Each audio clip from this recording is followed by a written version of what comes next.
Dear students, a very warm welcome to all of you in my today's lecture of Managerial Economics. Lecture, we will discuss upon the concept of classification of market.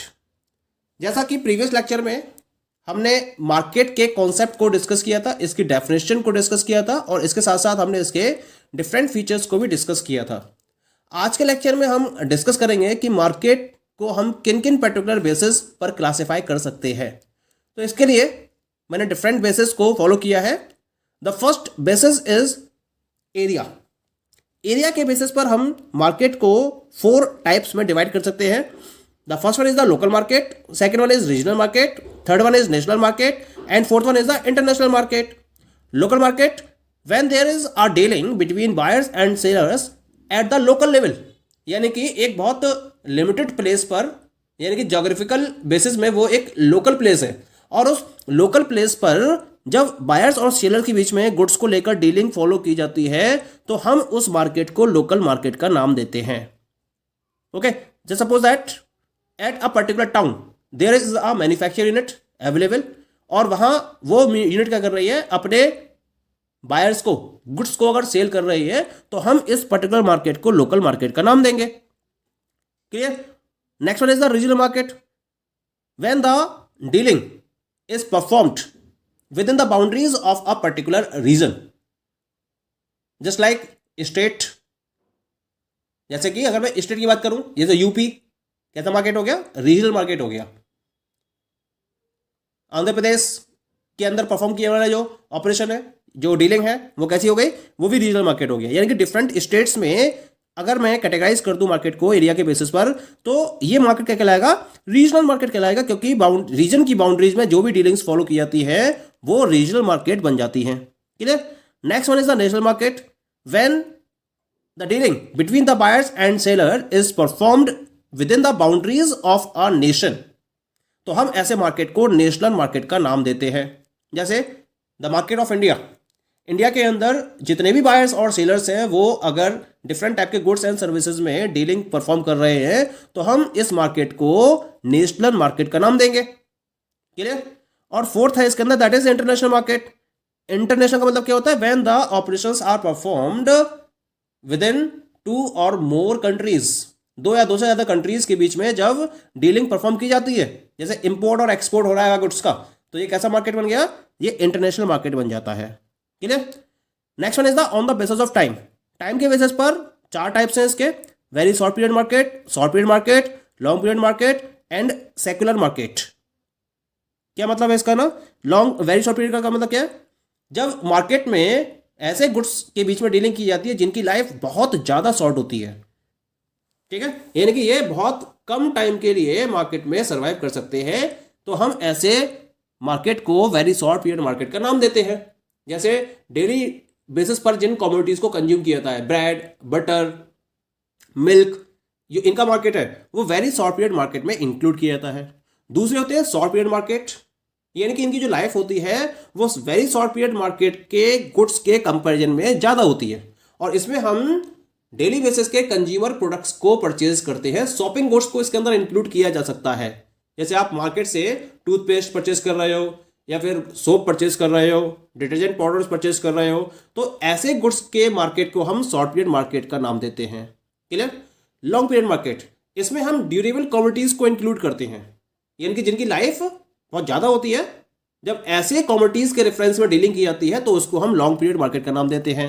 जैसे आप fridge purchase कर रहे हो, television, AC, bed, different type के electronic products, तो इनके reference में जो मार्केट होगा वो लॉन्ग पीरियड मार्केट में काउंट किया जाएगा। क्लियर? और लास्ट होता है सेक्युलर मार्केट। इनकी लाइफ बहुत ज़्यादा लॉन्ग होती है और इतनी लॉन्ग होती है कि यहाँ पर जो सप्लाई है उसको डिमांड के अकॉर्डिंग बहुत ज़्यादा आसानी से एडजस्ट किया जा सकता है, तो ऐसे मार्केट को हम सेक्युलर मार्केट का नाम देते हैं। Clear? Next one is the on the basis of function. Function के बेसिस पर यहाँ हमने 4 पार्ट्स में 4 टाइप्स में डिवाइड किया है। पहला है मिक्स्ड मार्केट। यहां हम डिफरेंट टाइप के या डिफरेंट वैरायटीज के प्रोडक्ट्स को परचेज करते हैं एट अ सिंगल प्लेस। जब आप एक ही प्लेस पर वैरायटी ऑफ गुड्स को परचेज कर रहे हो या सेल कर रहे हो तो वो मिक्स्ड मार्केट कहलाता है। जैसे एक ही पर्टिकुलर प्लेस में आप वेजिटेबल्स भी परचेज कर रहे हो, वहीं आप फ्रूट्स भी परचेज कर रहे हो, वहीं आप इलेक्ट्रॉनिक आइटम्स भी परचेज कर रहे हो, वहीं आपको गारमेंट्स भी मिल रहे हैं, तो हर टाइप का गुड वहां पर अवेलेबल है, तो इसको हम मिक्स्ड मार्केट का नाम देंगे। दूसरा होता है स्पेशलाइज्ड मार्केट, जहां केवल और केवल एक पर्टिकुलर स्पेशलिटी के गुड्स को परचेज और सेल किया जाता है, तो वो स्पेशलाइज्ड मार्केट कहलाता है। जैसे सर्राफा मार्केट हर सिटी के अंदर होता है, जहां केवल केवल गोल्ड और सिल्वर के ऑर्नामेंट्स या गुड्स में डीलिंग परफॉर्म की जाती है। The third one is the sample market. इस पर्टिकुलर टाइप के मार्केट को वहां फॉलो किया जाता है जहां पर सेलर के पास वैरायटी ऑफ गुड्स अवेलेबल होते हैं। ये वैरायटी ऑफ गुड्स इतनी ज़्यादा वैराइटीज में अवेलेबल होती है कि इसको एक साथ रिप्रेजेंट करना दैट इज नॉट पॉसिबल। तो यहां पर सेलर्स क्या करते हैं, यहां पर सेलर्स इनके सैंपल को सेलेक्ट करते हैं और वो सैंपल्स बायर्स चेक करते हैं, और उन सैंपल्स को देखते हुए बायर्स अपने लार्ज ऑर्डर्स को बुक करते हैं। तो यहां पर जो डीलिंग की जाती है वो सैंपल के बेसिस पर की जाती है, इसी वजह से इसको हम सैंपल मार्केट का नाम देते हैं। और वहां अप्लाई होता है ये मार्केट जहां वैरायटी ऑफ गुड्स की अवेलेबिलिटी होती है सेलर्स के पास, और सारे गुड्स को ज्यादा क्वांटिटी में एक जगह पर शो करना that is not possible for the seller.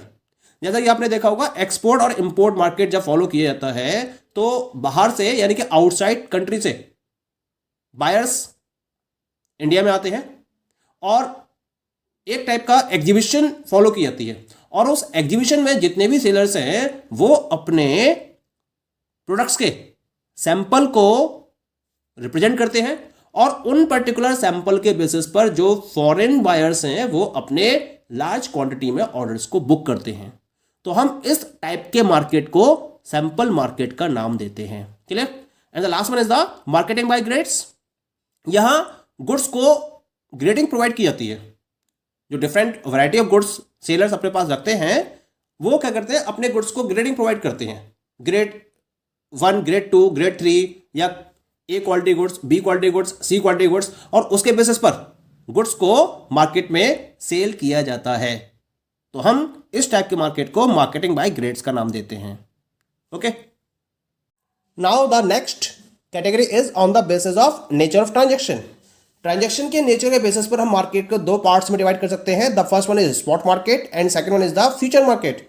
यानी कि जहां डीलिंग प्रेजेंट प्राइस को फोकस करते हुए फॉलो की जाती है उसे हम स्पॉट मार्केट का नाम देते हैं, और जहां डीलिंग फ्यूचर प्राइस को ध्यान में रखते हुए कंप्लीट की जाती है उसे हम फ्यूचर मार्केट का नाम देते हैं। जनरली जो शेयर मार्केट है उसमें स्पॉट और फ्यूचर मार्केट को फोकस किया जाता है। जहां जो शेयर्स की डीलिंग होती है, सिक्योरिटीज की डीलिंग की जाती है, वो करंट प्राइस पर या फ्यूचर प्राइजेस पर फॉलो की जाती है। आज की डेट में मल्टी कमोडिटी एक्सचेंज मार्केट है, एमसीएक्स है, एनसीडीएक्स है। यहां भी क्या होता है, यहां भी स्पॉट मार्केट और फ्यूचर मार्केट को फोकस किया जाता है, जहां करंट प्राइस पर और फ्यूचर प्राइस को फोकस करते हुए डीलिंग की जाती है डिफरेंट गुड्स में। तो जब करंट प्राइस पर डीलिंग की जाएगी तो वो स्पॉट मार्केट कहलाता है, और जब फ्यूचर प्राइजेस पर डीलिंग की जाती है तो इसको हम फ्यूचर मार्केट का नाम देते हैं। Clear? The next one is the on the basis of regulation. यहां भी दो टाइप्स है, regulated and unregulated. Regulated market क्या होता है, इस मार्केट में वो सारी फर्म्स या सेलर्स इंक्लूड किए जाते हैं जो किसी पर्टिकुलर रेगुलेशन को फोकस करते हुए अपनी बिजनेस एक्टिविटीज को रन करते हैं। यानी कि यहां पर पूरा का पूरा गवर्नमेंट का एक कंट्रोल होता है, रेगुलेशन होता है, और उनके द्वारा कुछ रूल्स एंड रेगुलेशंस को फॉर्म किया जाता है, और उसके अकॉर्डिंग रेगुलेटेड वे में वो फर्म्स क्या करती हैं, अपने ऑपरेशंस को परफॉर्म करती हैं। तो हम ऐसे मार्केट को रेगुलेटेड मार्केट का नाम देते हैं। और अनरेगुलेटेड मतलब क्या होगा, यहां कोई भी रूल्स एंड रेगुलेशंस फॉर्म नहीं होते हैं, और ना ही किसी रूल को फॉलो करते हुए यहां सेलर्स अपने एक्टिविटीज को रन करते हैं। तो ऐसे मार्केट को हम अनरेगुलेटेड मार्केट का नाम देते हैं। Clear? The next one is the on the basis of competition. Competition के बेसिस पर हम मार्केट को दो पार्ट्स में डिवाइड करते हैं। The first one is the perfectly competitive market and second one is the imperfect competitive market. क्या होता है perfect? Where large number of buyers and sellers are available and they are selling homogeneous product.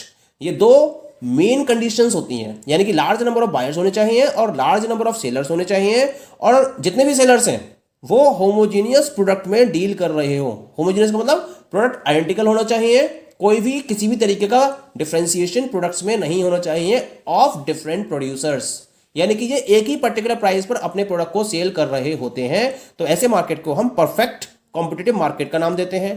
और imperfect का मतलब होता है अगर इन दोनों में से, यानी कि large number of buyers and sellers first condition, homogeneous product second condition, इन दोनों कंडीशन में से अगर किसी एक कंडीशन को फुलफिल नहीं किया जाता है तो वो मार्केट इम्परफेक्ट कॉम्पिटिटिव मार्केट बन जाता है।